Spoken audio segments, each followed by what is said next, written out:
भारत निवडणूक आयोगाच्या विशेष सखोल पुनरीक्षण मोहिमेअंतर्गत सोलापूर महानगरपालिकेचे आयुक्त डॉ. सचिन ओंबासे यांनी रविवारी शहरातील विविध मतदान केंद्रांना भेट देऊन सुरू असलेल्या मतदार यादी पुनरीक्षणाच्या कामकाजाची पाहणी केली.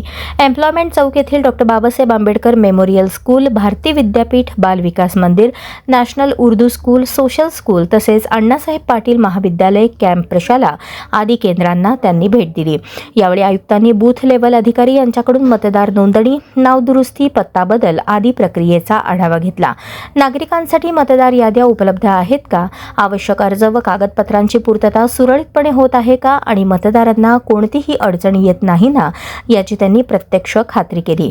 प्रत्येक पात्र नागरिकाचे नाव मतदार यादीत समाविष्ट व्हावे यासाठी अधिकारी कर्मचाऱ्यांनी समन्वयाने काम करावे, नागरिकांना योग्य मार्गदर्शन करावे आणि नियमित अहवाल सादर करावेत असे निर्देश डॉ. ओंबासे यांनी दिले. विशेष सखोल पुनरीक्षण मोहिमेत एकही पात्र मतदार वंचित राहू नये यासाठी व्यापक जनजागृती करण्याचे आवाहनही त्यांनी केले.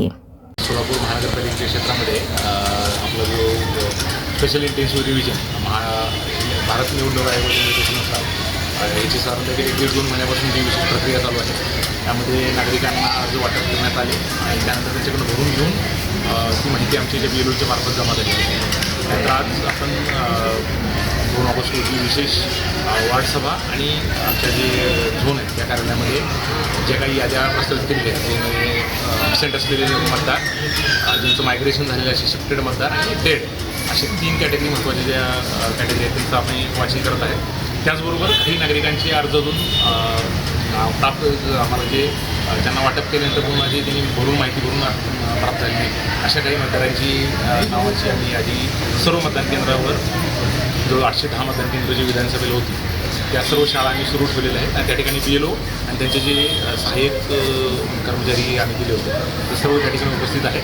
तर नागरिकांनी मोठ्या संख्येनं त्या ठिकाणी उपस्थित राहून आपलं काही ऑब्जेक्शन असल्यास किंवा नाव आपलं योग्य त्या यादीत आहे का, कदाचित चुकून ॲबसेंट किंवा शिफ्टेडच्या यादीत गेलेलं आहे का असल्यास त्याबद्दल त्यासंबंधी आक्षेप नोंदवावे. आपलं नाव योग्यरित्या आपलं जे पोर्टल आहे त्याच्यामध्ये अपलोड झालेलं आहे का हे पाहणं. त्याचबरोबर विविध राजकीय पक्षांनासुद्धा आम्ही गेल्या 2 दिवसांवर आवाहन केलं होतं की सर्वांनी मोठ्या संख्येने उपस्थित राहून त्यांच्या वार्डातले जे काही नागरिक असतील, मतदार असतील त्यांची नावं योग्यरित्या नोंदवली गेली आहेत का किंवा काही त्यात त्रुटी असल्यास त्यामध्ये लेखी स्वरूपात कळवण्यात येईल असं आवाहन केलं.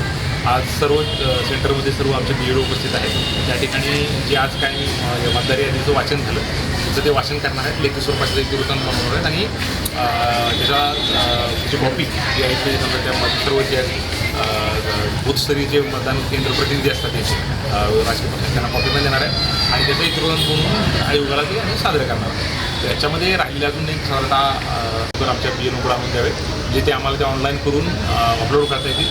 त्यामुळं कुठलाही नागरिक जो पात्र नागरिक आहे तो या यादीतून इन्क्लूड करण्यापासून वंचित राहणार नाही याच्यासाठी आम्ही पूर्ण प्रयत्न करत आहोत. फक्त नागरिक आणि राजकीय पक्षांनी आपली पण जबाबदारी पार पाडणं आवश्यक आहे. त्यामुळं आज दिवसभरात नागरिकांनी आणि राजकीय पक्षांनी या ठिकाणी आपल्या व्हिजिट करावं आणि आपलं काही आक्षेप असलेल्या या ठिकाणी नोंदवावा आणि यादी एकदा व्हेरीफाय करावं. थँक्यू.